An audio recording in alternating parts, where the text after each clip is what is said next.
need something to uplift them in the particular aspect, especially when we talk about the black woman. You know what I'm saying? And what I'm trying to say here is one of her upliftment is subtle things. One thing she needs to do is that she needs to start, because we got a lot of sisters, especially in the conscious community, they think when they get conscious, the first thing they want to do is they want to stop dressing. They want to stop looking good. Mm-hmm. You know what I'm saying? Mm-hmm. They start looking like a ragamuffin. Mm-hmm. Get fat. They becoming obese. And all, but even if they were fat, there's a way that you can put on some stuff, because you know you got men that like fat women. No. Or even wherever you are right now, you need to make sure you look good about yourself. This is a psychological thing. It's not necessarily just to appease the man. You need to find whatever it is to make yourself beautiful for yourself. For yourself. Because psychologically, it can raise you up. Exactly. See, psychologically, this is part of this attack that we're talking about here, the psychological attack. Mm-hmm. You see what I'm saying? So we need to do that. Now, this is by no means to say that this is a superiority move for the women to basically marginalize men and look down on them. That's not what we're talking about here. No. You see what I'm saying? That's not what we're talking about here. We're talking about setting yourself up to a standard that you will love yourself and demand that a man loves you also on that standard that you set for yourself. But you got to do whatever it takes to start feeling good about yourself. And you can't wallow in self-pity. And the first thing that goes is your looks. And I don't care what nobody say. For some reason, we thinking that a person, when they put on nice jewelry and put on the beautiful shoes and you know, and paint their toenails and the thing, somehow we have gotten this in his head that this is not African. Mm-hmm. And it is. Mm-hmm. You see what I'm saying? The origin of the ballroom gown that you see these rich white women on Capitol Hill with these dignitaries, these ballroom gowns, that ballroom gown. I was in a museum last year in 2004, and I saw an Egyptian dress that was the prototype of the ballroom gown. What I'm trying to say here is looking good is African. We're not talking about materialism. What we're talking about here is something that can invoke a form of a self-esteem, a high self-esteem. You see, so that's what we want to deal with at this particular time. You see, but I just want to comment on his shirt. And also, next I guess you'll see me in front of the camera. Peace. Peace, my brothers and sisters. Again, this is Brother TJ. And now the man in the golden chair. No, it's not Michael Dyson, and it's not Al Sharpton. It is the one from the ATL, and we down here in Richmond, Virginia, in a beautiful country setting at a bed and breakfast where we just had dinner. But no one other than Bobby Hemmitt. It brings me pleasure to bring Bobby Hemmitt to me. Bobby, welcome to Richmond, Virginia. Richmond, Virginia, and by way of D.C., because we came from D.C. And also, we a few hours ago, we was down by the White House in the Capitol. And now we're here in Richmond. And it's interesting here because come to find out that Richmond had a decisive part in the Civil War, and come to find out that the black Civil War soldiers, I just learned this today from Sister Lockme, was actually fought and won by the brothers. By the brothers. You see, and won Richmond by the brothers and stuff like that. And so that's very interesting. So that's a part of a history that we, you know, it's interesting how when I first came here about two years ago, it was so spiritual, the energy, and I never would have thought it would have been that way. So it's good to be here. But we're just going to kick it around a little bit, and we're going to be talking about mostly the attack. First thing I want to do to start things off is I want to make this particular thing this very clear. I was talking to Dr. Richard King about a month ago on a phone conversation, and he has a new book out. Him, Dr. Ann Brown from New York, and there's a brother named T. Owens Moore. Okay.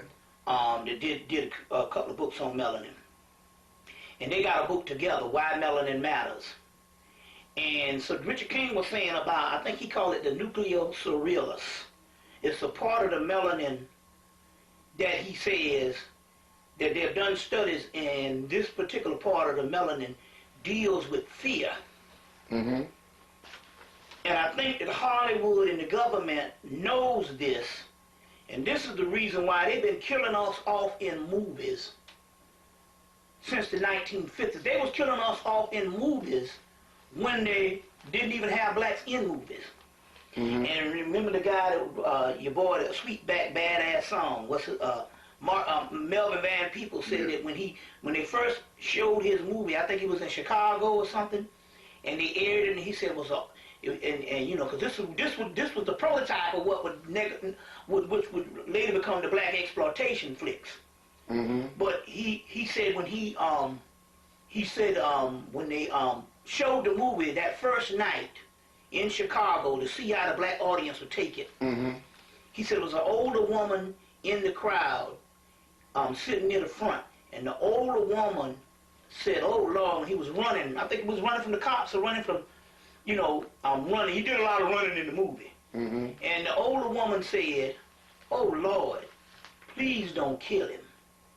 Because up to then, she had been seeing a couple of black people getting killed in movies. Even Sidney Poitier got killed in a movie where a guy stabbed him in the back with a fishing hook in the 1950s, a black and white movie. Okay.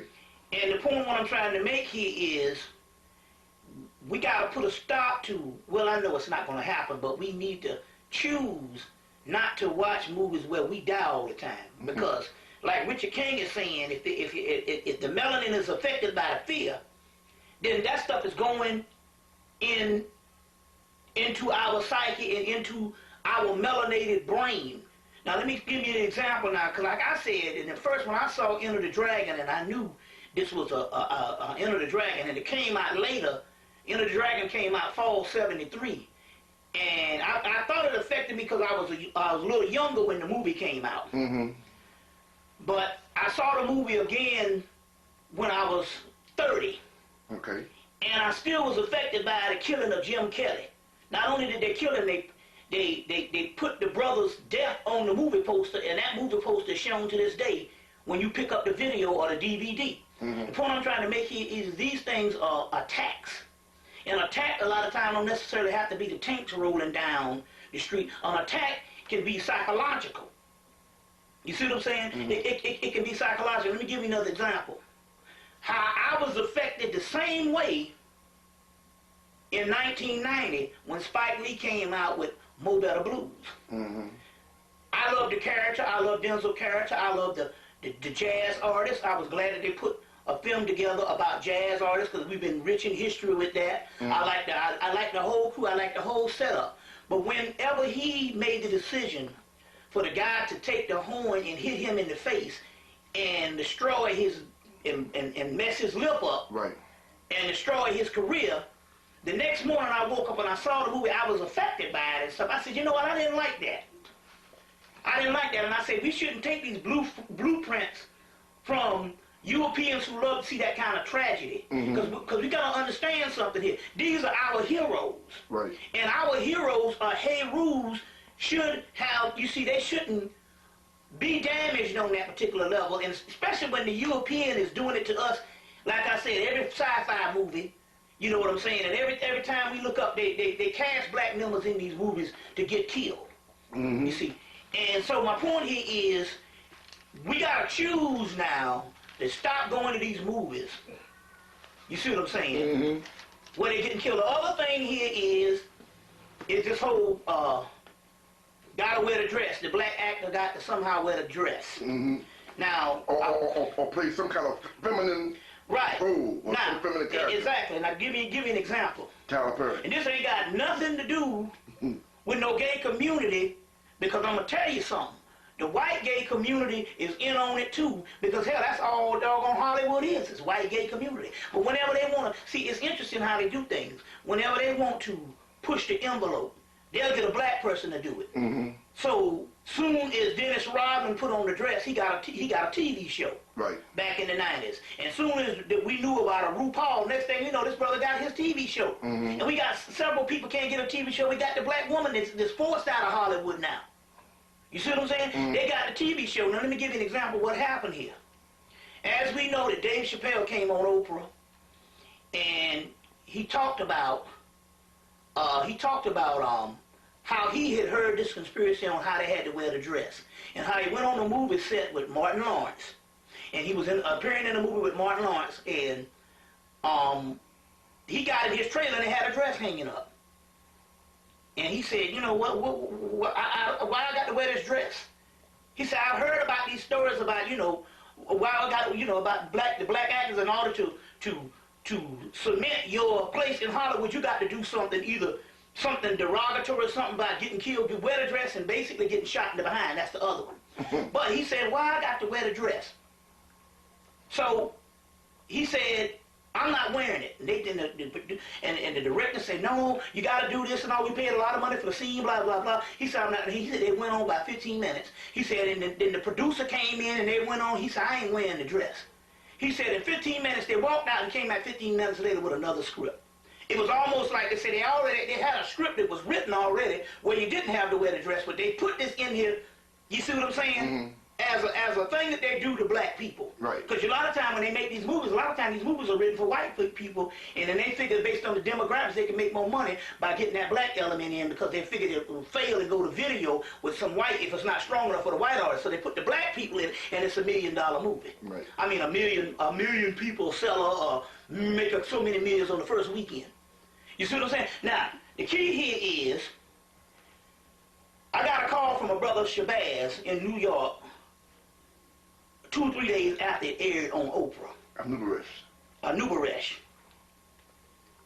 And he told me, he said, remember, we had did a lecture in New York. I had done a lecture in Brooklyn in the summer of 2003 at a place called the Brown Chocolate Cafe. I said, I remember the lecture. He said, remember we invited all the rappers, and they was coming to the lecture because he's good friends with all these rappers. RZA, I think Nas was coming, and a bunch of them. Even Dougie Fresh. Right. And he said they was coming, but somebody missed and put that the rappers was going to show up on the flyer. And he said, then they called and said, yo, we can't do this. We can't come now because, our agents, they look out and they find out that they tell us that we can't go to certain events. So they put a dent in that since that conscious rap. And it's interesting here because I was talking to a sister named Taffeta recently, and she was saying that, yes, she was in the music industry, and she said she know rap. She said not only that, they have to report in like parole officers. If they get a big contract, they got to report in like reporting into a parole officer and tell them what functions they go into and whether these whereabouts are suitable for the music industry or the company. So anyway, they didn't come, but they got the tape. He said that the tape that I gave them was about you speaking about how the actors got to wear the dress or get shot in the behind. He said, and by Dave Chappelle being big friends with the whole rap scene, they gave the tape to Dave Chappelle. So when he said on Oprah about, I heard about they have to do the dress, he said, the brother Shabazz said, it was based on the lecture that I had done in New York in 2003. The thing about it here is, not only do you have to wear the dress, Ving Rhames had to wear the dress, Wesley Snipes had to wear the dress, Chris Tucker wore a little old flimsy feminine outfit on Fifth Element. Martin Lawrence has to wear the dress. Will Smith wore the dress. Just about, all of them wore the dresses. It's interesting here. One guy he was a faggot in Life, and then he did the Joanna Man or Vagina Man or whatever that thing was, that movie. Right. And then there was he wore the dress, and then not only that, one of the brothers, I can't think of the brother name, he was from the 70s. He was an actor, and he was on Steve Harvey in the last couple of years, and he used to be on Good Times. I can't think of the guy's name, but he wore a dress in 1987. So they always have this thing and this thing started with Flip Wilson, because we asked this question, how did Flip Wilson get a show? in the 1970s. Playing Geraldine. Geraldine in 1971 was the whole Geraldine thing. So we got a history of this. The other thing he is getting shot in the behind. So Denzel won the Academy Award because he got shot in the behind, and then after he got shot in the behind, they killed him. Not only did he get murdered in Malcolm X, which was a historical thing, so we needed to see that, but almost 10 years later, he gets killed execution style after getting shot in the behind. So see, we would think that this was, that's just one movie, but Martin Lawrence got shot in the behind in Bad Boys too. And this is when the conspiracy come in, because the veteran actor Fred Williamson says that I never get killed in a movie and I always go home with the woman. Which is right. That's exactly what John Wayne does, Clint Eastwood does, and James Bond. You always go home with the woman because that cements your maleness. You see what I'm saying? Always go home with the woman, and I never die in a movie. So when he got up on the set for Starsky and Hutch, the new Starsky and Hutch in 2003, or 2002 when they was making it, because it came out in 2003, he said, they told him, yo, he's supposed to be the boss of Starsky and Hutch, you know, the boss that chews out the reckless cops. He said, they told him, yo, you got to get shot in the behind. He said, I ain't getting shot in no behind. Fred Williamson, veteran actor. He said, no, I'm not doing it. He said, I'm not doing it. He said, I put my children through school. I don't need it. So then they came back, just like they did with Dave Chappelle. They came back a few minutes later with another script. Already ready. Already ready. You see, this is a ritual of an attack. You see what I'm saying? That they do on us. And we got to understand the attack is coming from multiple levels. But now we know that it's a direct attack on melanin to dehumanize you and to put you at a subordinate position. You see what I'm saying? But in other words, when it comes to the male, to effeminize him. Right. You see what I'm saying? The other thing, I want to say this too now, there's nothing wrong with fat black women. Oh, no question. You see what I'm saying? She's the only a person in the race can get accepted and get many men. You see what I'm saying? We say she's fat, but she got a cute face. But and some of them got pretty feet. Pretty feet, and some of them are real sexy. Right. A lot of them are sexy, but that's not the point here now. But you got to understand, we're not talking about Hollywood versus fat. Right. What we're talking about here is a system and a ritual. Now let me give you an example. And a stereotype. Stereotype. Now, we know in the 1990s they had tons of black women in the movies. They Angela Bassett, Leela Rashawn. They had one of the girls that played Girl 6. Can't think of that girl's name. Girls that played with Spike Lee. Teresa Randall. Next thing you know, she's gone. They had a bunch of them. Now, that's good. And then you can put the heavy-set sisters in there. But it's one thing when Hollywood says, no more. The only people that's going to get the jobs is the heavy-set sisters. So all of a sudden, no acting Queen Latifah becomes the standard, and Monique pulling out movies. And the point I'm trying to make here is that I'm not trying to push them aside, but what I'm trying to say here is something when those are the only ones that can get roles, because we're talking about a ritual that goes all the way back to Hattie McDaniel, who was the first person to win, first black person to win the Academy Award. You got to understand how this thing goes here. And the reason why here is it is imperative that they don't show the black woman's sexuality in the standard of what that equals the white woman. And something based on the melanin now, psychologically, these images, there's a reason. Because remember I just started out saying there's a standard of beauty that you got to get to. And even if you're fat, you got to be beautiful. Because I've seen Queen Latifah turn into a fox on the last couple of movies. Yeah. You see what I'm saying? But the point I'm trying to make here is when it comes to the standard of beauty, which is in Hollywood, you see what I'm saying?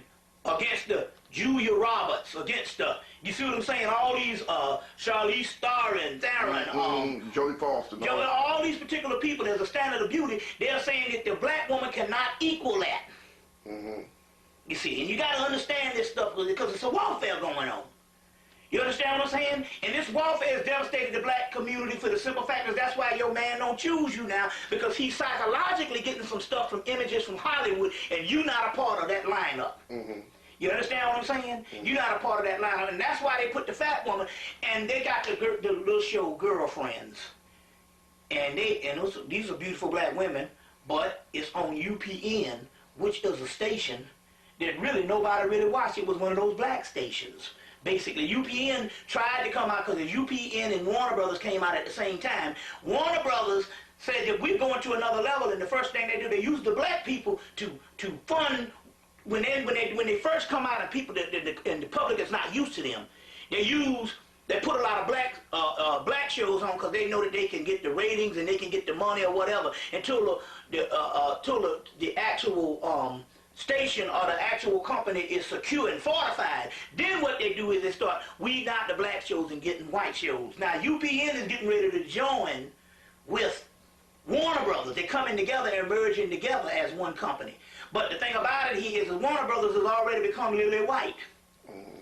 And so you had the little Girlfriends thing where you see the cute black girls on there, but it was UPN, and that was not considered a mainstream.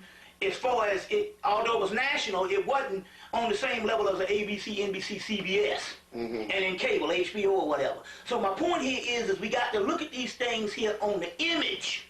You see what I'm saying? What is still going on here?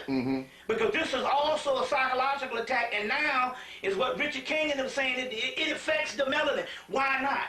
Now let's look at this, because now we doing different studies on East India based on the god Ganesha, or Ganesh. Ganesh is an elephant, and anybody know they say the elephant's memory is impeccable. You see what I'm saying? It never forgets. Well, in so many words, before we messed up on drugs, or we messed up on certain just bad self-esteem and this low level of living, we had memories that's impeccable. How do you think the comedians could get up there and be just as sharp and can be things on the tap?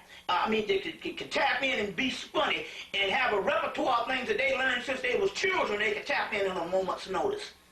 You see what I'm saying? Well, and what back in the day? What about the number man? The number man. That's a form of melanin. That's a part of what they call a cosmic computer. You see what I'm saying? That's the cosmic computer. The Akashic records. Right. So the Akashic records. Right. Akash means black. Right. Silakash, black substance. Right. The point I'm trying to make here is, if they understand that our psychological aspect of melanin is we get some stuff that's up in it and it affects us forever, based on images we see, then it's key that they still keep these images going on. And so the point I'm trying to make here is we got to stop. Hollywood going to be Hollywood, and black people going to sell out because they want the money. But you can either teach your children or you can choose not to watch certain things. You see what I'm saying? To not be affected. Sometimes I mean like black stars. I rarely watch black stars because I know 90% of the material that's going to be on black stars, you see what I'm saying, is going to make me mad. It's going to upset me, and I'll be like, look, I ain't got time for that. I live in a nightmare every day just looking outside of my window in the black community. Why I want to come and see some bullshit on TV like this? Right. You understand what I'm saying? And let me give you an example of some other things based on the stereotypes. We went to go see a movie, Silent Hill. White folks are into all kinds of things in the movies. They're dealing with death. They're dealing with the underworld. They're dealing with the afterlife. They're dealing with all kinds of sci-fi. They're dealing with all kinds of alternative living on a whole nother level. They got all these types of movies. You see what I'm saying? They becoming the hero. I saw a movie. It was a movie based on whether they was going to give money to Africa and raise Africa up. And raise Africa up. And they're doing all this kind of stuff, and I went to see this Silent Hill movie, which was a good movie. Good horror movie, because there's a lot of stuff in there. And during the previews, they got all these different advanced horror movies coming up, and the advanced sci-fi, and advanced this. And in the middle of that, they show a preview of a black movie where they playing basketball. Mm-hmm. I'm like, how many? Come on now. If this is not by design, you got millions of dollars going to make these movies. The ones that, and especially the ones that actually get to go to the actual theater, because there's thousands that come out that go straight to video. And you mean to tell me this is coming to the theater and this thing here is a basketball movie? Well, it's street ball. I mean, come on, man. My point here is, how stereotypical can you get? How, you know what I'm saying? It's almost like someone is deliberately keeping the people at a certain level of consciousness. Mm-hmm. That's the social engineering that we're talking about here. That's right. You see what I'm saying? So I just want to put that out there. And the other thing here is, because we're talking about the DNA. The other thing here is... Yeah, I tell you, man, you know, it's funny, man, that you mentioned the DNA, man, because Time did a report called The Solved Mystery of DNA. You know, it might have hold us something for let them see this, man. Show them where they're going with this, because we want people to see what they are saying in this picture here. It's interesting here because the whole DNA thing here. I want you to take a look at this, because this is serious. Now, that is a sister. A black woman and a white man. Okay. Okay. They started with this. They did a movie called Nova. Okay. Supernova. Okay. With Angela Bassett. And in the movie, the end result was, I can't think of the other guy's name that was in this thing, James Spader. And the end result is that they two merged together, and he had a blue eye, he had a black eye, a brown eye, and she had a blue eye. As to say that they energies merged together, it's about the black man, the white man, and the black woman. Now it's interesting here because they had a movie that come out here in February called Something New. Mm-hmm. You see what I'm saying? Mm-hmm. Called Something New. Can't think of that black actress name. But anyway, in the movie, they got all these black people in the movie, Blair Underwood and all these particular people, and they all surrounding this black girl who's coming together. She's the new hot chick that did in a couple of movies. Can't think of her name right now. But anyway, she's coming together, and the whole thing is something new, as if to say that she hooks up with this white boy. As if to say that you need to try something new. You understand what I'm saying? Mm-hmm. You need to try something new. The point I'm trying to make here is I'm not really that much interested in going out here trying to encourage people not to marry interracial, not because of the simple fact that I'm some rainbow coalition. I just know that reality, black people gonna do what they gonna do. Right.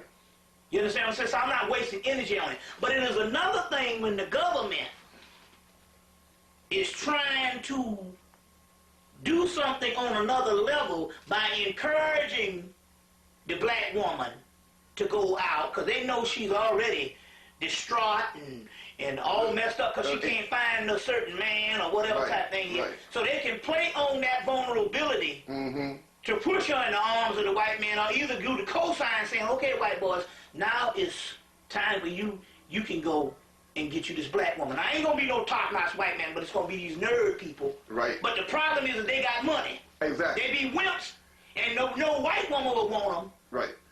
But they got money. But they got money. Now, we noticed something on that magazine. Look what it says in the corner. Let me turn around and look at it. It says Countdown to War.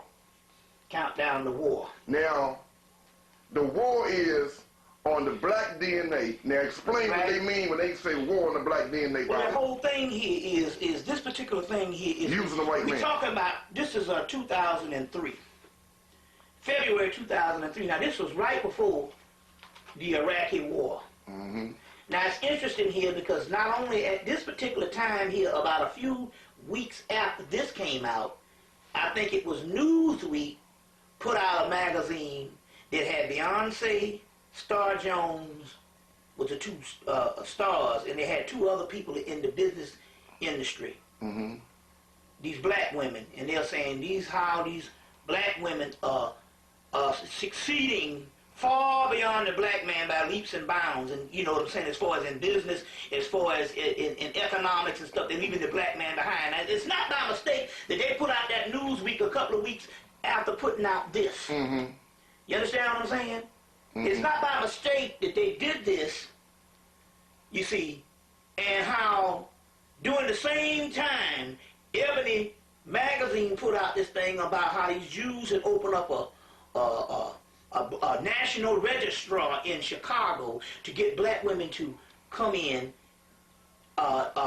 This Jewish guy that owns this club, and how they come in and they meet these white guys and date them and marry them or whatever. And they said that they only wanted a couple of hundred to come with the club and sign up with the registrar. And they said that when it came down, it was 40,000. They had to cut it off. Yeah, to sign up, and they had to cut it off. It was so many black women applying to get with these white boys, and the white boys said, we reached our quota. And this became the template or the catalyst for other clubs and other groups, social clubs around America now, and in Europe, that is now, the new end thing is to get yourself a black woman. You see what I'm saying? So my point here is we're still talking about this DNA. You see, now I'm not necessarily concerned about the outer masses, because I know that they're going to do what they're going to do. They're controlled by the government. They are a creation of the government. But what I'm trying to say here is this is to make some sense of the madness of the people that's still into the conscious movement. Let me ask you a question then. For some, now there are some people, they may not understand what you say creation of the government. Qualify what you mean creation of the government through mind control. Explain that. So some people may not understand when you say people act the way they act as a creation of the government. So qualify that for me. What I mean by that is basically just as we was bred in slavery, to be a certain characteristic, first as farm machinery, and later on as to be some type of entity in America, a servant. You see, just as we was bred, the same people that bred us have technologically kept a system going of breeding that can program us to this day.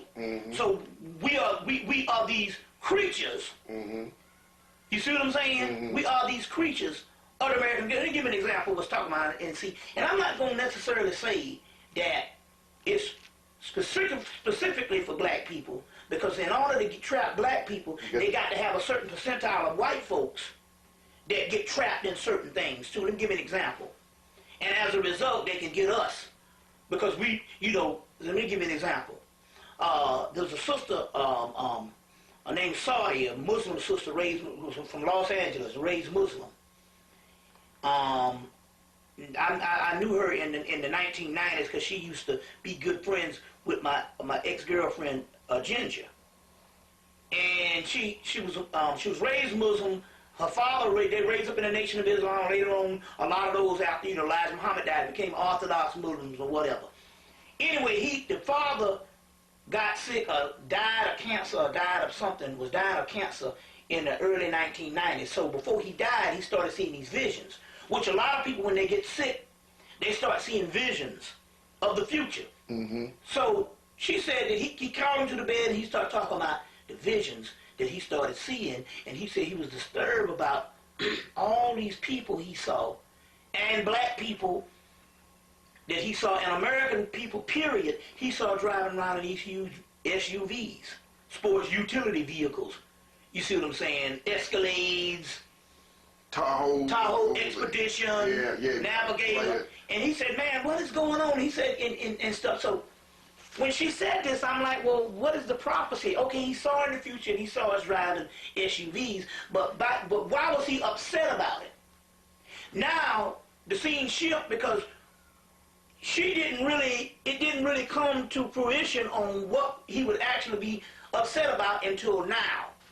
Now, the gas is going to a certain level, is going sky high, you see what I'm saying? And now all these people are trapped with all these big gas guzzlers. You see what I'm saying? So what he was actually upset about back in the early 1990s is he saw the gas thing that was going to happen, and he knew that these people has become dependent on all these big gas guzzlers. So the point I'm trying to make here is, because I'm not off the subject, they can create a certain situation for you down the line by saying, hey, this is what you need to be driving. This is what you need to be wearing. This is what you need to be doing. You see what I'm saying? Well, it's the same thing with this thing. If they're trying to somehow merge with the DNA, and with this black woman, they figure like this. Now, okay, let me give you an example. She's the key. She's the key. Let me give you an example on two aspects of this. In Richard Noon's book, Ice the Ultimate Disaster, he's a big-time master mason out of Georgia. Wrote the book in 1978. And he gave the estimation of certain things that were supposed to happen. As a matter of fact, when he wrote the book in 1978, Ice the Ultimate Disaster, 5/5/2000, the book is somehow obsolete now, but because May 5th already done came. But 2000, but the book, but it's not obsolete because he gave the actual blueprint and the projection and the forecast for what the Masonic community was going to do in the future, the white Masonic community. He gave the actual forecast. He gave the actual projection of what they was doing. He said the first thing they was going to do is they were going to want to retake Africa. Now, the same time that he was giving this forecast in 1978 about them retaking Africa, the second installment of the Omen, remember Damien Omen, and the second one when he was a little boy. But by this time, I think he was a teenager, because the third one when he became president, in one of the classrooms, they're talking about retaking Africa during the same time, on that movie, the same time he was writing the book, Ice the Ultimate Disaster. The point I'm trying to make is this. I forgot the point, but anyway, no. That's good, it comes to you. No. But anyway, they have this projection. Now, one of the things is this. They said, this was the point.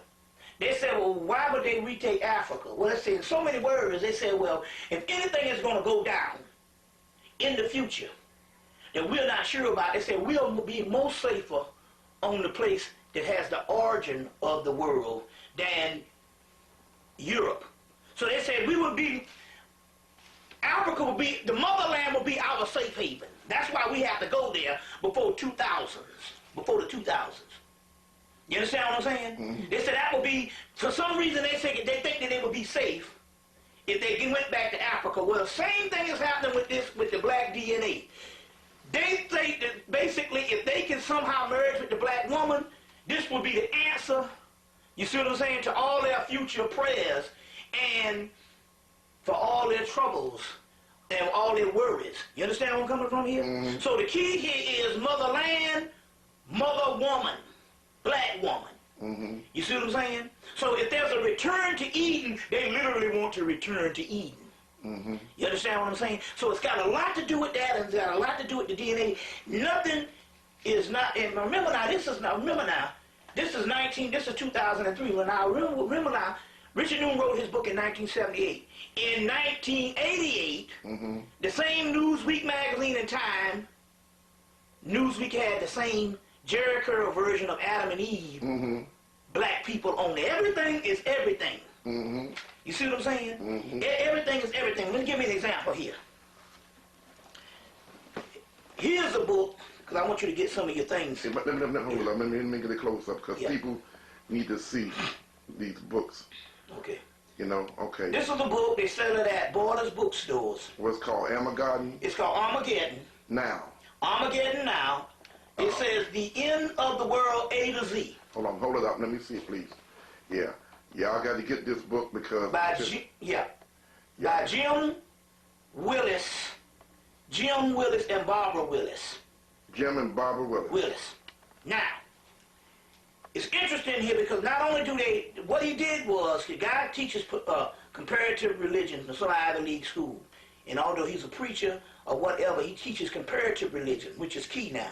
He's not just stuck in some sectarian aspect. And he gives you the Hindu version of the end, the Buddhist version of the end, several Christian, the Egyptian. He even uses Albert Churchward, Alvin Boyd Kuhn, and Gerald Massey, which they don't use. He even put Gerald Massey in here, but this is one of the keys of what I got the book. I picked it up. But this is why I really got the book, because they are real serious about some things. And it's interesting here because I bought the book when I was good. They even got the movies that came out in the 1990s, like Independence Day and the different ones. But this is why I picked the book up. And when I saw this, I said, I got to get the book. Because I had the book, and I took it off the shelf about a couple of weeks before. And then I picked it up again. And when I saw this particular picture of Marcus Garvey in the book, I said, oh man. Because in so many words, what they're saying is, you know, Marcus Garvey on his deathbed said, look for me in the whirlwind. Mm-hmm. Then we get Katrina. Mm-hmm. And they're saying that this year, whatever Katrina was, they're saying going to be 3 times worse. And also, what they just dropped in the Baltimore Sun, that they expect one to hit Baltimore. Baltimore. By June. And you know, they've been talking about, you know now, with HAARP and all that, they've been talking about that thing hitting the East Coast and around Baltimore since October, right after Katrina. Mm-hmm. So you got to look at some things on why they do certain things. And also on top of that, Bob, and we spoke about this one time before. Now you think about it, on the attack. Mm-hmm. Now, you know in Baltimore, because we were the one that broke the exclusive on it about the MK Ultra and the lights. Yeah. In Baltimore. In Baltimore. And if you go to Baltimore and look at the condition of the people on the street, it is catastrophic. Now, I mean, it is unbelievable. And you just believe, best believe. And speaking of the word believe, they got the word believe everywhere you go. In Baltimore? And everywhere you go, on every street, every building. It's got believe. You got the word believe. Now, what we come to find out is that using the MK Ultra and the lights, that works on your subconscious mind, but your conscious mind see the word believe. Yeah. And that's how they got the folks. You better go get the movie. It's on cable now again. They Live. They Live. You got to go get the movie They Live. 1988. What's that? Roddy Piper. Mm-hmm. And Keith David. Mm-hmm. You see, get that movie, because that's exactly what's going on. And it's interesting, because another thing interesting about Baltimore. They have the Walters Art Museum there, Walters Art Gallery. And I'm looking at most of the books, and I'm coming up, a lot of my books in my library, I'm looking, and I see profound pictures and stuff, and at the bottom, these pictures are at the Walters Art Museum or the Walters Art Gallery in Baltimore. As a matter of fact, they have one of the pictures of Lakshmi that I've been selling. Mm-hmm. And with the Lakshmi, with the full breast and all that, do you know they got a statue at the Walters Art Museum in Baltimore of Lakshmi that's very ancient? Really? Yes. And so the point I'm trying to make here is there's a lot of stuff that's going on, but this is prophecies on Ethiopia, prophecies on in here on the prophecies that Marcus Garvey talked about, and not only that, there's a new station called a documentary channel now. You probably have to you have to ask Comcast, or if you got the Red TV to try to get this. I know it's on Dish Satellite. Mm-hmm. Dish Network is called a documentary channel. And they're showing documentaries that's been banned by the government for years. Mm. And so they had one that they put out recently on Bob Marley. But they said this documentary is based on prophecies and philosophies of the Rastafarian movement and Bob Marley's philosophies that was collected by the British government in the 1970s and the early 80s, and they're just putting these things out. The BBC is just putting these things out in the 2000s. Mm. And in so many words, Bob Marley was talking, the person that Marcus Garvey said, look for a person to be crowned in Africa or whatever, and they mistook it for Haile Selassie. Mm-hmm.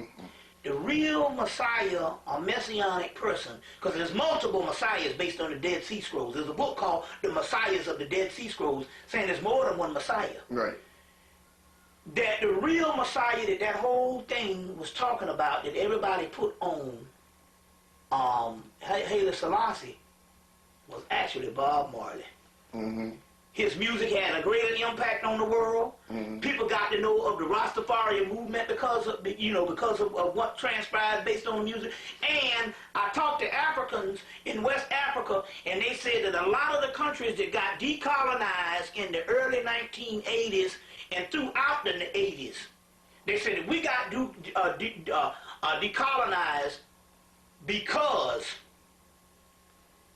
of Bob Marley. They said when that music hit, number one, the music had rhythms that was closer to Africa. Mm-hmm. And they said when that music hit, they said we had revolution on our brains. I talked to Africans that said this. And also he promoted that, one love. Yeah. One love. You see, there's a lot of things. So I just want to just put this. So this is a book, to get in stuff because it's all in line with what we're talking about here. Well, but also too, man, going back to Baltimore. Now, also in the Baltimore Sun, it also said it was I think the new guy from FEMA, David Paulson, whatever his name is. He made a statement in the pavement and said that they are not going to wait for Katrina to hit or any type of natural disaster to hit Baltimore. They said they get ready to move in Baltimore now. And they put a disclaimer in the paper that people don't have to really fear because the local authorities are going to be in control. Now, Bobby, come on. Now, when FEMA take over, the local authorities are shut down. So, in so many words, what I'm saying, that people in the Baltimore area, which includes myself, living in the Maryland area, yeah. People need to be watchful. You need to be very, very watchful on your surroundings and what's going on. And also, for those who don't know, Baltimore is also the port of the Moors. So I'm putting a shout out to all the Moorish brothers and sisters. Y'all need to be really awake right about now. Yeah, we'll get into this Islam thing in a minute. Right. But it's interesting about that because talking about this creature and how they can basically design you to do something down the road.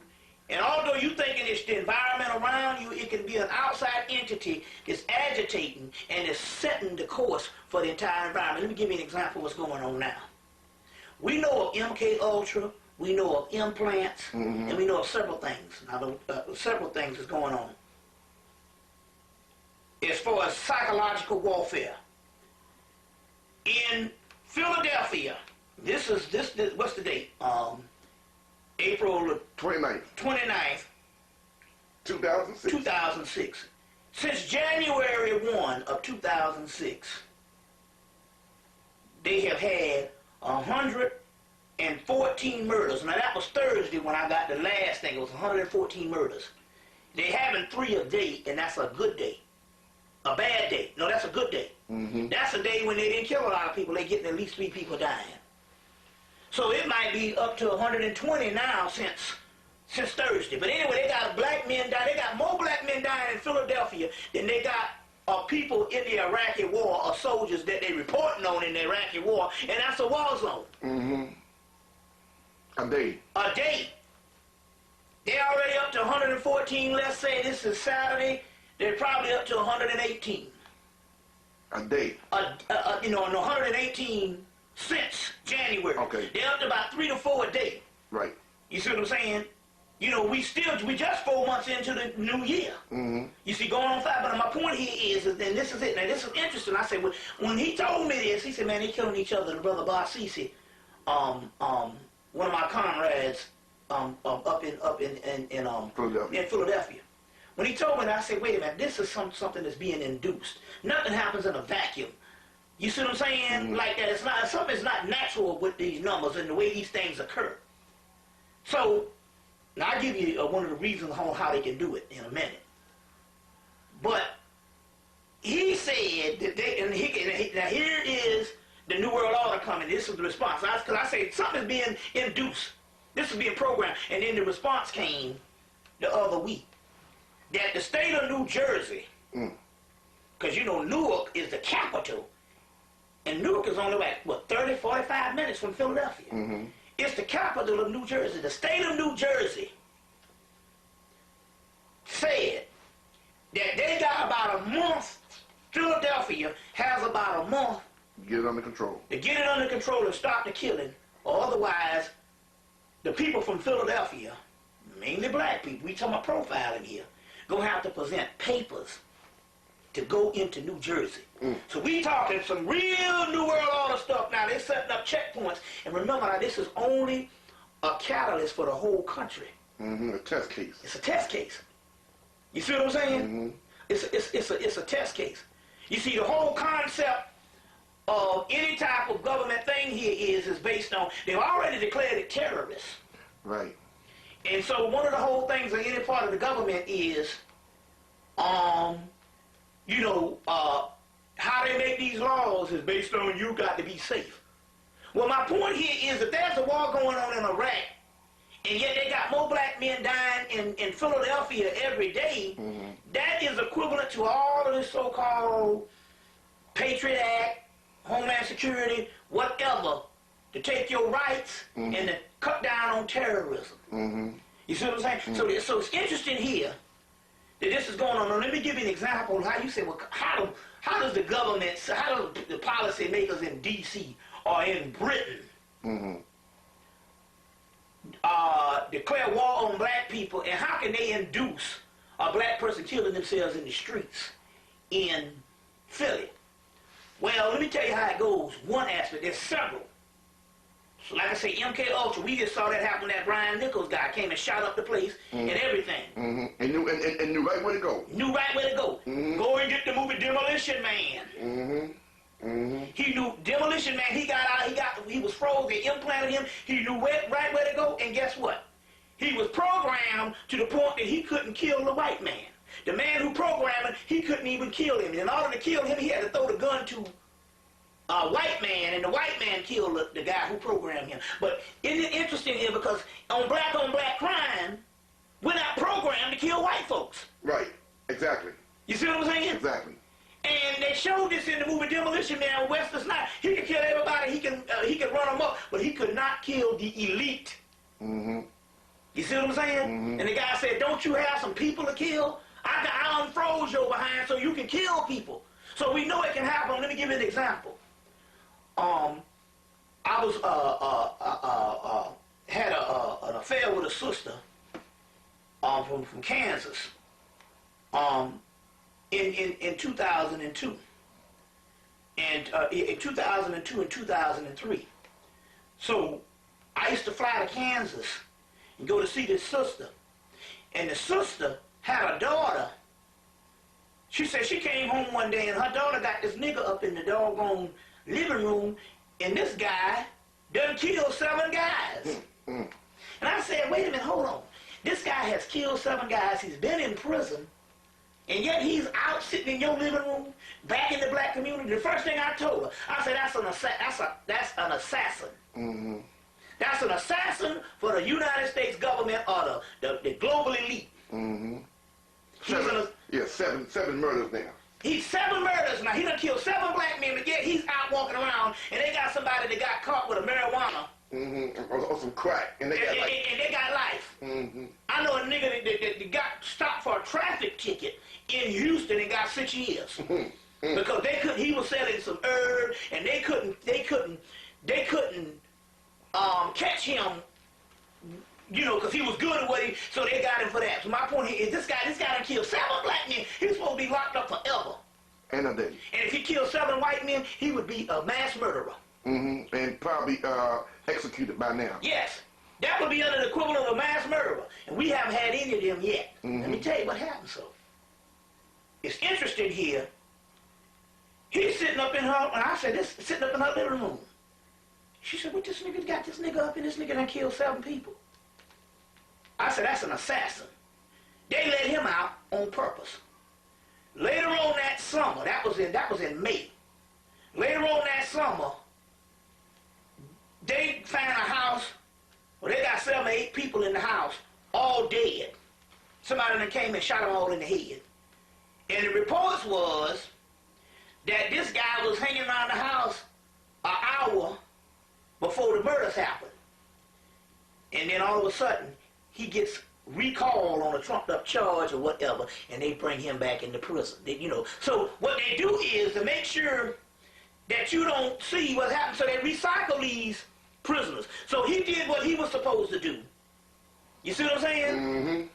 And then they'll bring another one out to do the thing. Now, you say, well, wait a minute, does the person, because a person went to prison, does it make him a mass murderer? No.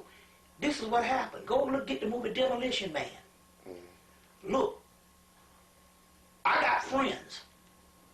I got people that have reports that at night in prison, they'll be in the bed sleeping, and all of a sudden some people in some white coats will come and get them and take them somewhere, and all they remember is they wake up the next morning.